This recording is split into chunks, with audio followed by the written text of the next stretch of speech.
Should grab some books. You should grab some books. Should I tuck in here so you got enough space to... Yes. We'll tuck Finn. I get to lean on my favorite thing. This rack of, I almost call them binders, dividers. Binding is the opposite of dividing. That's right. Like our nation. Is currently divided. Yep. Well, there are no divisions here. No, this is the Sundown Rundown. That's right. Special holiday edition. A holiday is occurring. Thanksgiving, in which we give thanks to all these amazing comics that are out this week. Thanksgiving is an alarmingly underappreciated holiday. Even though it's the best one.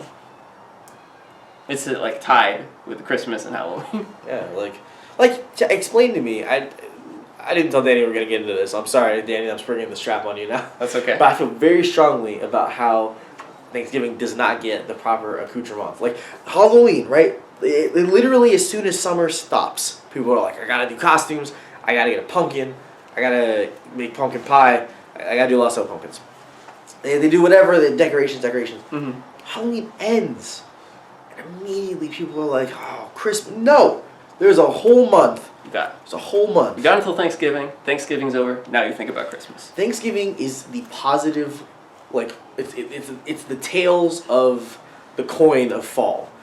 Halloween is the heads, but then Halloween's spooky, it's scary, but then Thanksgiving is the loveliness of fall. It's leaves falling down. Yeah. It's the cornucopia. Yeah. Reap the rewards of the harvest. Yeah, exactly. Anyways, that's my feelings on that. Well, now we've harvested a group of comics. Do you only have 2? I have 3. Okay, good. I'll let you do all the work today. All right. We'll start with Captain Marvel's number 10. This is the final issue of Captain Marvel's. Oh, is it? Yes. Oh, right, because there's a new Captain Marvel's coming out, right? There's like a special out next month, and then January I think is the Mighty Captain Marvels or something. Who's doing the new Captain Marvel's? I don't remember. It's a writer that's sort of new to Marvel, like a novelist maybe. That sounds right. Yeah, but it looks kind of good. Cool art. If you're following this, sort of running alongside Civil War, lots of Civil War stuff. Ooh, art's really nice. Who drew this? Who drew this? Tony Silas. I don't know that man. Yeah, I have not been keeping up. Yeah, for various reasons, but I do really like the art right now. I think it's a lot of fun. It's a nice looking one. So yes, last issue, they're gonna fight in a very civil manner, and then there's gonna be a relaunch. So look forward to that. Speaking of fighting in a very civil manner, we have the main dude himself, Civil War II. The main event. The main event, as it were. It's a sweet Jim Steranko variant. That's right. This is a comic written by Brian Michael Bendis. Big Brian Bendy. Where he gets an opportunity to let Andrea Sorrentino do some art. That's real nice. Oh, really? Yeah. Just a quick little thing. Don't worry too much about why it's happening. Just know that you get a couple different varieties of style in this comic. That's about all of the good things I can say about it. A lot of people don't like this one. I haven't read it yet, so. I would have liked this issue if it was like 3 or 4 issues ago. Like, I know the Bendis thing, as you so aptly stated last week, was people talking to each other. But like, issue 7 of Civil War II, it's maybe not that time. Gotta get to the fireworks factory eventually. Yeah, I mean, or even like if it was a conversation that wasn't a conversation that had already been had multiple times in the. But don't let me ruin it for you, because there's a lot of good stuff in the comic, and you should check it out, because how else are you gonna be prepared for what happens in what's probably going to be a stunning issue 8, right? It's only 8 issues. I think it's 8. They bumped it up to 8. Did they bump? Was that what happened? Yeah, it was originally supposed to be 7. They bumped it up to 8. Okay, I could not remember. How about something that you don't need to read a whole lot else to truly appreciate? Superpowers number 1. How cute is that? Don't let the throwback title fool you. It's a cutesy book from Art Balthazar and Franco of Tiny Titans. Throwback title? Yeah, Superpowers, like 80s cartoon toy thing. That's okay. Okay. Yeah, it was like a cartoon and like a really awesome toy line from DC. Huh. That was called Superpowers. Yeah. Wow. So hopefully, I guess it doesn't matter to most people. Doesn't matter to me either, but it's gonna be a cute book. Toys were good. It's your favorites. You got a little Commissioner Gordon, a little Superman, Batman, X-Men are in this. All your favorites.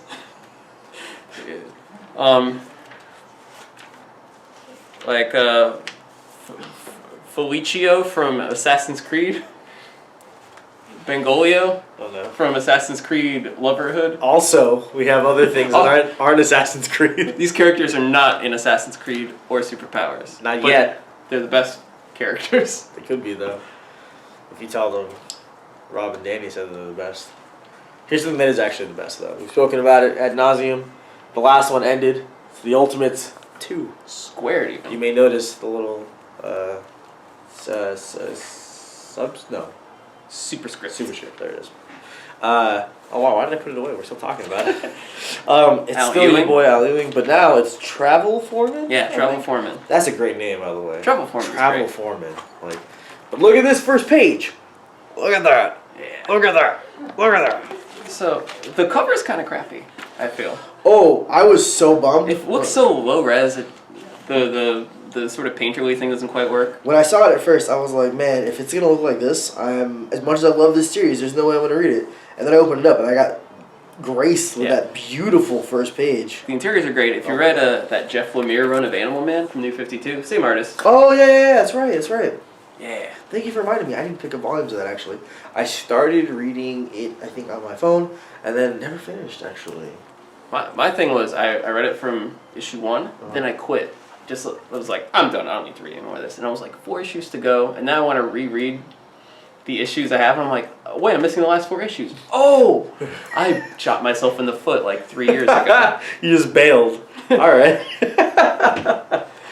That's pretty great. Do you remember why? Or are you just like, Just I've apathy. lived long enough? When you're buying like 12 books a week or whatever, That's fair. it's like, it's kind of hard to care about stuff after a while. And I know like a lot of you guys like buying the piles, like, you can feel a little fatigued. So like, now I let stuff pile up, so I read like, 3 issues, 6 issues at a time. It's more fun that way. One comic that I read as soon as it comes out is SNOTGIRL, because I love it. It's funny. It's silly. It's about fashion. It's about snot. It's about pills that mess with your head. It's about romance. It's about everything that you should care about. It's about life. It's about the modern world. It's my fave. It's Brian Lee O'Malley, Leslie Hung. Leslie Hung was new and is dope. Yes. I'm really digging the aesthetics of the series. Really great costume design. Some real good fashion happening. Who knew that Brian Lee O'Malley was doing so much about fashion? Right. I feel like that's a hard thing to fake, Like, then again, why not never try? He had a really funny tweet today about how he pointed out that like one of my most iconic characters is just some guy with like an X-Men patch. It's not even like specifically to that franchise. Just like get a jacket, put an X-Men patch. You're Scott Pilgrim now. Very straightforward, huh? You know what's something, a thing? I got no segues. All right, brand new from iMage Comics. That's right. Publishers of fine books like SNOTGIRL. That's right. Another banger coming out from them. It's your boys. Scotty Snides, Jeffy Lem. I don't actually know where the title. There it is. 80 After Death. It's an oversized. Prestige format. Oh, there it is. I cannot words today. Good Perfect vet binding if you are a publishing nerd. I do love these. It's really nice. It's a high quality art it feels object. real good to touch. I said it feels real good to touch, and then I immediately regretted phrasing it that way. Pause. I like to go back. It's a real nice comic, is what it is. What's it about? It is about the future, presumably. It's post-apocalyptic-esque. From what I gleaned from reading the Ashcan, this guy travels to different places. I'm not hyping this up. So, like, if you're familiar with either of these creators, Scott Snyder, Jeff Lemire, I feel like I don't need to hype this up. You know that they're very competent, very, like, writers with very gripping emotional styles. Like whenever Jeff Lemire's involved in something, I know I'm probably gonna be real sad. Whenever Scott Snyder is involved, I know it's gonna be something about a lesson about his kids. I feel like everything I've ever read from Scott Snyder, the interviews later talk about how he specifically writes from a position of being a dad. Yep, that's why he has that like trope of like sharing an anecdote that the character's father tells him. Yeah. My father once told me that Gotham City is blah de blah. And I can't lie, I've got a soft spot for it because I think I mentioned before on this fine show here that I have a soft spot for fathers who are good fathers, or at least try to be good fathers. So like fathers on relationships and stuff, father-child relationships. You should definitely read Casanova then. That's right. That's what you know what I'm gonna do that. Not tonight. That's a lie. I'm not gonna do that tonight. At least you're honest. The next couple days. Because I've actually started reading stuff again. This is so off topic. You should really read 80 After Death. It's a lot of fun. Post-apocalyptic family drama. That's right. You should also read Noragami. It's a manga I'm reading right now. Noragami? Yeah, it's a lot of fun. It's about origami. It's about. There's no origami. There's origami. Absolutely no origami. I guess that's in the title. Origami.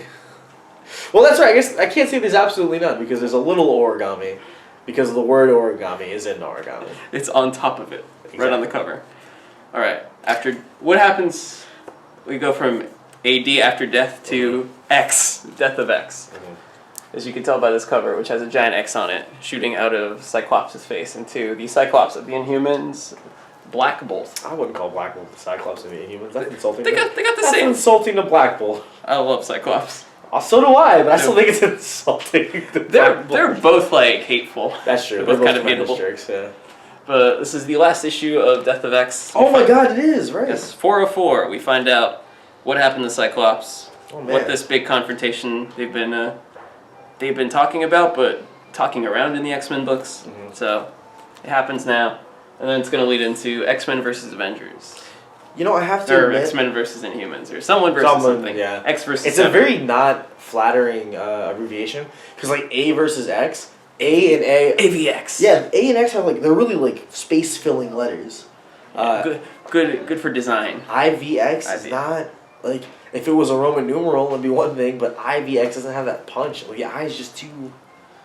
Especially because they don't even do the like, you know, like Times New Roman capital I. It's just literally a sliver. Yeah. I don't know. No good. But this is pretty good. Oh yeah, I've been digging Jeff it. Lemire, Charles Soule, Aaron Cooter, who is Aaron Cooter. awesome. Is he gonna be no? Because Leno Yu right is doing the IVX. Yeah. So what's Charles Soule or what's Cooter gonna be doing next? I don't know.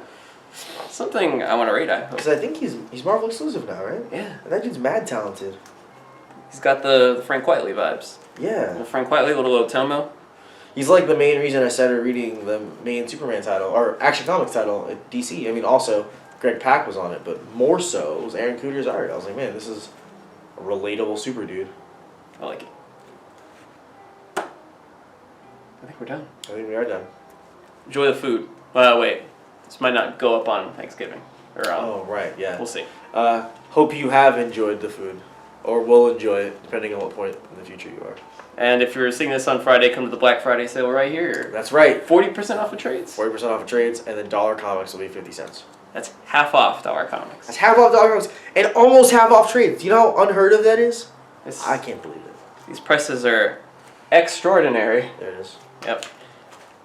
Don't wait, because the next time you see prices like this might be after you're dead, like in heaven or something. I bet they have good prices in heaven. Heaven probably doesn't operate on a capitalist system, though. What do I think? They have good prices in heaven, but they serve beer in hell. Yes. Don't get so excited, though, that you have a civil war over it. Captain Marvel number 10. Marbles. Captain Marbles number 10. Captain Marvel's number 10. Captain Marbles would be a good cat name. Like, not like a good cat name in the sense that like you would actually name a cat name or cat that. But if you were like watching a movie or There's a reading cat a named book, Captain Marvel. you'd be like, yeah. That's the kind of thing that people who write think people name their animals. What's the name? What's the name of the cat from Doom Patrol?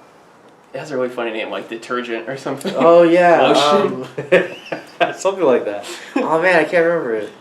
Those are good names for an animal. Yep. Captain Marbles is a good, like, narrative name for an animal. for like a child, maybe. I would name a child Captain Marbles if I would name a cat Captain Marbles. Do you kids still play with marbles? No. They play Minecraft now. Are there marbles in Minecraft? Can you make marbles in I Minecraft? think so. You can make anything you want.